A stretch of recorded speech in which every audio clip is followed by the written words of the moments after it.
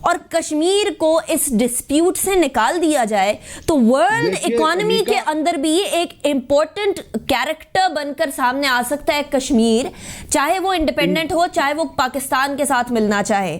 Does the world understand that brigadier صاحب؟ اگر world understand, میں یہ کہتا ہوں کیپٹل اکنامکس کی ہم زیادہ بات کرتے ہیں نا کہ دنیا کی, انڈیا کی اکانومی بڑی ہے. مجھے بتائیے کہ ایسٹ تیمور کی کون سی اکانومی تھی, کیوں یو این نے اس کو انڈیپینڈنس دلوائی؟ ساؤتھ سوڈان کی کون سی اکانومی تھی؟ رائٹ. وہ یہ جو پرسپٹیو اینگل, ایک بہت بڑا اینگل ہے نا, وہ مسلمان ریلیجن کے حساب سے ایک مسلمانی روہنگا مسلمز ہیں, آج وہاں پہ حکومت ختم ہوئی ہے تو وہ کہتے ہیں کہ جی انڈیا کا, امریکہ کہتا ہے کہ ہم سینکشن لگائیں گے. ٹھیک ہو گیا. اچھا بریگیڈیئر صاحب before, right, you have a very valid point actually. میں زاہد صاحب کی طرف جانا چاہوں گی before I go to Mishal Malik صاحبہ. زاہد صاحب, بھارت کا اصل چہرہ اور مکرو چہرہ اب slowly and gradually international community کے سامنے آ رہا ہے. اس کے اندر فورن آفس کا بھی ایک بڑا اہم کردار ہے, اس کے اندر اس ڈوسیا کا بھی بڑا اہم کردار ہے جو کہ فورن منسٹر اور D G S P R نے مل کر دیا. اس کے اندر کشمیریوں کی آوازیں جو بلند کرنے والا ڈائسپورا ہے پاکستان کا, کشمیر کا, اس کا بھی ایک بہت اہم کردار ہے. لیکن اب انٹرنیشنل ریناؤنڈ پلیئرز سامنے آ رہے ہیں. گریٹا تھنبرگ ہو گئی, ریانا ہو گئی, یہ وہ لوگ ہیں جن کے بہت سارے پرستار ہیں. اب یہ بھی بھارت کے مکرو چہرے کی بات کرنے لگے ہیں. اس کے اندر پاکستان کا فورن آفس, پاکستان کے عوام ایک کیٹلسٹ کے طور پر کیسے ایکٹ کرتے ہیں؟ کیا ہم ایک کیٹلسٹ کے طور پر اس معاملے کو آگے لے کر جانے کے طور پر ایکٹ کر بھی رہے ہیں یا نہیں؟ دیکھیں, جس طرح میں نے اپنے پہلے بھی میڈیا کے ساتھ انگیجمنٹ میں بارہ اس بات کا ذکر کیا کہ ہم تو بھارت کے جھوٹ کا جواب جو ہے وہ سچ سے دیں گے. ہم بھارت کی جو ڈس انفارمیشن کیمپین ہے, جو منفی پروپیگنڈا ہے, ہم اس کا جواب through positive constructive engagement and outreach to the international community دیں گے. آپ نے دیکھا ہم نے بھارت کے خلاف جو ہے وہ ایک ڈوزیے پریزنٹ کیا جس میں irrefutable ایویڈنس پاکستان نے پرووائڈ کیا کہ کس طرح India is involved in aiding, abetting, financing, planning and execution of terrorist activities in Pakistan. اس کے بعد EU ڈس انفو لیب کی رپورٹ سے دنیا نے دیکھا کہ کس طرح بھارت گلوبلی پاکستان کے خلاف ایک منفی ڈس انفارمیشن کیمپین میں اور پروپیگنڈے میں انوالو ہے, اور کس سطح پہ انوالو ہے, کس طرح اس نے جعلی تھنک ٹینکس بنائے, کس طرح اس نے انٹرنیشنل انسٹیٹیوشنز کو ابیوز کیا, کس طرح اس نے جعلی ڈومینز کریٹ کی. تو یہ سارا دنیا کے سامنے ہے. پھر ریسنٹلی آپ نے ارناب گوسوامی جو انڈین جرنلسٹ ہے, جو کہ ماؤتھ پیس ہے, ہم یہ سمجھتے ہیں RSS بی جے پی رجیم کا, اس کے جو واٹس ایپ چیٹس لیک ہوئیں, اس سے یہ دنیا نے دیکھا کہ جو ہم ہمیشہ سے یہ کہتے تھے کہ بھارت خود ایک فالس فلیگ آپریشن کرتا ہے, اس کے بعد اس آپریشن کا الزام پاکستان کے اوپر لگاتا ہے اور پھر ایک پاکستان کے خلاف الٹرا نیشنلسٹ سینٹیمنٹ کو سٹوک کرتا ہے اور اس کی بیسس پہ پولیٹیکل گینز کرنے کی کوشش کرتا ہے. اور اس طرح ہم نے دیکھا بھی کہ انہوں نے الیکشن کے اندر جس طرح وہ گینز کی. اب یہ ساری چیزیں دنیا کے سامنے ہیں. یہ بھارت کا منفی پروپیگنڈا, بھارت کی اسٹیٹ اسپانسرشپ آف ٹیررزم. دیکھیں, بھارت بہت عرصے تک اپنے آپ کو میسکریڈ کرتا رہا ہے as a victim of terrorism, لیکن آج دنیا نے بھارت کا اصل چہرہ, جیسے آپ نے بھی کہا, وہ دیکھ لیا, اور وہ چہرہ ہے ایک state sponsor of terrorism and of a purveyor of anti Pakistan propaganda. 100% agreed. اچھا مشال ملک صاحبہ, ہم کشمیر سولیڈیرٹی ڈے اور بہت سارے کشمیر ریلیٹڈ ایام جو ہے وہ منایا کرتے ہیں, اینڈ اس کے اندر صرف دن منانے کی بات نہیں ہے. آپ ایک کشمیری لیڈر کی اہلیہ کے طور پر بھی جانتی ہے کہ کس طریقے سے پاکستانیوں کے دل کشمیریوں کے ساتھ دھڑکتے ہیں. What more can a Pakistani person, normal Pakistani جو عام عوام کا حصہ ہے, فورن آفس چھوڑیے, حکومت چھوڑیے, وہ تو اپنا کام کر ہی رہے ہیں, لیکن ایک عام پاکستانی کیا کر سکتا ہے کشمیری کے ساتھ کھڑے ہونے کے لیے, کشمیر کے ساتھ کھڑے ہونے کے لیے؟ سب سے پہلے تو میں بہت شکر گزار ہوں پاکستانی قوم کی کہ آپ لوگوں نے ہمیشہ ہمیں دعائیں دی ہیں, ہمارا ساتھ دیا ہے, ہماری آواز بنے ہیں. اور یہ دن تو بیسکلی ایک ریمائنڈر ہے, ایک پلیج ہوتا ہے سولیڈیرٹی کا, جو اتنی بے مثال قربانیاں دی ہیں کشمیری نیشن نے ہندوستان کی بربریت کے خلاف. مگر میں سمجھتی ہوں کہ یہ پاکستان کیا پورے خطے کا سب سے بڑا سیاسی مسئلہ ہے, اور اس مسئلے کو الائیو کرنے میں اور ہمیشہ کے لیے جب تک یہ مسئلہ حل نہیں ہوتا تو میں سمجھتی ہوں کہ اس کو ہر وقت جو پاکستان کی عوام ہے اس کے اندر اویئرنیس کیمپینز ہونی چاہیے, بڑے بڑے جلسے ریلیز ہونی چاہیے, سیمینارز ہونے چاہیے, جو رائٹرز ہیں جو انٹلیکچوئلز ہیں اس کے اوپر آرٹیکلز لکھیں, بکس لکھی جائیں اس کے اوپر, ہماری ہسٹری, ہماری کانسٹیٹیوشن, جو ہماری جو لیگل جو ہماری بیٹل ہے ہندوستان کے خلاف آزادی کے لیے یو این کی قراردادوں کے مطابق, اور جو ظلم کیا ہے اس کے اوپر ریسرچ پیپرز ہونے چاہیے. اور اس کے ساتھ ساتھ جو ایجوکیشنل انسٹیٹیوٹس ہیں, ہمارا جو سلیبس ہے پاکستان کا, اس میں زیادہ سے زیادہ جو نیشنل ایشو, جو سب سے بڑا, میں نے پہلے بھی کہا ہے, خطے کا سب سے بڑا سیاسی مسئلہ جو امن کا, اکانومی کا, سلامتی کا, وہ کشمیر کا مسئلہ ہے. اسٹوڈنٹس کو اس کے اوپر باقاعدہ کشمیر اسٹڈیز کا جو سبجیکٹ ہے وہ لانچ ہونا چاہیے. اور پرائمری اسٹڈیز کے اندر جو کلاسز ہوتی ہیں اس کے اندر جو ینگ ایج ہوتی ہے اس وقت سے ان کو یہ سبق پڑھایا جائے جو انفنشڈ ایجنڈا ہے پارٹیشن کا.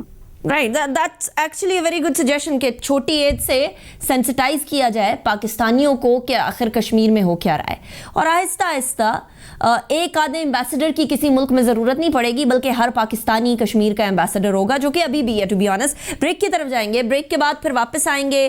بھارت کا ایک طریقہ کار ہے کہ ایک آزادی کی مہم کو ٹیررزم کا طریقہ کار یا ٹیررزم کا لبادہ اڑھانے کی کوشش کی جائے, اس کے حوالے سے بات کریں گے بریک کے بعد.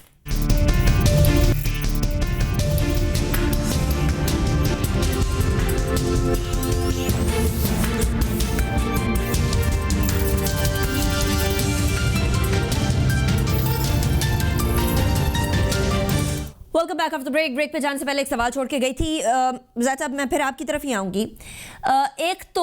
ایک طرف فریڈم فائٹرز اپنی جد و جہد, آزادی کی جد و جہد میں مصروف ہیں, ان کو بارہا بھارتی افواج کی طرف سے مظالم کا نشانہ بنایا جاتا ہے, بٹ شہید بھی کیا جاتا ہے. برہان وانی کی شہادت نے ایک نئی روح پھونک دی ہے کشمیری سٹرگل کے اندر, لیکن اس فریڈم سٹرگل کو ٹیررزم کا لبادہ اڑانے کی کوشش کی جا رہی ہے بھارت کی طرف سے. ہم کیا کر سکتے ہیں زاہد صاحب, یا فورن آفس کیا کر رہے ہیں اس حوالے سے کہ کہیں ایسا نہ ہو کہ ایک لیجٹمیٹ سٹرگل فار فریڈم کو ٹیررزم کا ماسک پہنانے کی کوشش کی جائے, جو کی جا رہی ہے بھارت کی طرف سے. انٹرنیشنل کمیونٹی میں یہ تاثر ڈیفیوز کرنے کے لیے ہم کیا کر رہے ہیں؟ دیکھیں, آج جہاں تک آپ نے بات کی ٹیررزم سے مشابہت دینے کے, آج بھارت کا جھوٹ تو پوری طرح سے ایکسپوز ہو چکا ہے. آج بھارت کے اس نیریٹو کو دنیا میں کوئی ماننے کے لیے تیار نہیں ہے. آج آپ نے دیکھا کہ پوری دنیا یہ سمجھتی ہے کہ Bharat Indian illegally occupied Jammu and Kashmir کے اندر اسٹیٹ اسپانسرشپ آف ٹیررزم کر رہا ہے, اسٹیٹ ٹیررزم کر رہا ہے. آج جس طرح وہ بھارت کے اندر مائنورٹیز کو ٹریٹ کر رہا ہے, آج جس طرح وہ میڈیا کی آزادی کو سلب کر رہا ہے, آج جس طرح وہ کسی بھی ڈسینٹ کو جو ہے وہ وائسز آف ڈسینٹ کو مزل کر رہا ہے, اور کس طرح وہاں پہ آج مائنورٹیز کے ساتھ ٹریٹمنٹ ہے بھارت کی, تو آج یہ ساری چیزیں تو دنیا کے سامنے ہیں. لیکن دیکھیں, جہاں تک کشمیر کی سٹرگل کا تعلق ہے, وہاں پہ آپ نے دیکھا کہ کشمیر کے اندر آج انہیں daily basis extra judicial killings کی جا رہی ہیں جی, in fake encounters and staged cordon and search operations. آج وہاں پہ کشمیری لیڈرشپ جو ہے وہ انکارسریٹڈ ہے. آج وہاں پہ کمیونیکیشن کے اوپر پابندی ہے. آج وہاں پہ میڈیا بلیک آؤٹ ہے. آج وہاں پہ کسٹوڈیل ٹارچرز اینڈ کلنگز ہو رہی ہیں. اب یہ ساری چیزیں دنیا کے سامنے ہیں, اور یہ بات صرف پاکستان نہیں کر رہا, یہ بات صرف کشمیریز نہیں کر رہے, بلکہ انٹرنیشنل کمیونٹی یہ بات کر رہی ہے. U N human rights commission کی 2 رپورٹس اس کے اوپر آئیں جی, 2018 میں اور 2019 میں. تو ہم یہ سمجھتے ہیں کہ ایک یو این کی طرف سے ایک کمیشن آف انکوائری بھی بننا چاہیے to look into the egregious human rights violations in Indian illegally occupied Jammu and Kashmir. اور ہم یہ سمجھتے ہیں کہ اس کی باقی بھی جو رپورٹ کی ریکمنڈیشن ہیں ان کے اوپر عمل ہونا چاہیے. لیکن سب سے اہم ہم یہ سمجھتے ہیں کہ انٹرنیشنل کمیونٹی کو بھارت کے اوپر دباؤ بڑھانا پڑے گا کہ وہ مسئلہ کشمیر کے حل کی طرف جائے, اور مسئلہ کشمیر کا حل صرف اور صرف اقوام متحدہ کی جو سیکورٹی کونسل کی ریزولوشنز ہیں ان کی امپلیمنٹیشن میں ہے. اور وہ ریزولوشنز یہ کہتی ہیں کہ ایک فری اینڈ امپارشل پلیبسٹ ہو under the U N auspices to ascertain the aspirations of the people of Kashmir. اچھا بریگیڈیئر صاحب, گھوم پھر کے بات یہ آتی ہے کہ نریندر مودی نے جو ٹھیس انڈیا کو پہنچائی ہے وہ شاید ہی کوئی بیرونی طاقت انڈیا کو پہنچا سکتی تھی. وہ سیکولرزم کی میٹھی گولی دے دی جاتی تھی, نہیں نہیں ہم تو سیکولرسٹ ہیں, ہم تو سارے مذہب کو ساتھ رکھتے ہیں, سب سے بڑی ہم جمہوریت ہے. یہ ساری چیزیں کنسیڈر کریں تو ایک طرح سے تو کشمیری کاز کو نریندر مودی کے اس اقدام نے دوام بخش دیا نا. کشمیر کی کاز کو تو ایون نہرو نے دوام بخشا تھا, اس لیے کہ جب آپ 1947 کے انسٹرومنٹ آف ایکسیشن کی طرف جاتی ہیں تو اس کے اندر جب انسٹرومنٹ آف ایکسیشن میں ایکسیشن ایکسیپٹ کیا تھا نہرو نے, ایک تو اسے دو ایک تو اس نے کہا تھا شیخ عبداللہ کو رہا کر اپنا جو اس وقت کے چیف منسٹر تھے, دوسرا اس کے اندر اس انسٹرومنٹ آف ایکسیشن میں ایک پروویژن ایڈ کی گئی تھی اور وہ پروویژن کہتی تھی کہ یہ اس پروویژن کا ہیڈ تھا reference to the people. Reference to the people کے اندر یہ کہا گیا تھا کہ جب اسٹیٹ کے اندر نارملسی ہو جائے گی تو اس کے اندر صرف لوگوں کی وش کے مطابق ڈیسائیڈ کیا جائے گا. Exactly, and that is the most important point. Brigadier صاحب, I'm sorry I'm cutting you short, but we'll have to end here. میرا شو کا ٹائم ختم ہو گیا. We would have discussed it in detail. Brigadier Ghazanfar صاحب بہت شکریہ, زاہد صاحب spokes person of FO foreign office بہت شکریہ, اینڈ مشال ملک صاحبہ بہت شکریہ آپ نے جوائن کیا. اسی کے ساتھ اجازت دیجیے, اپنا بہت خیال رکھیے گا. اللہ حافظ.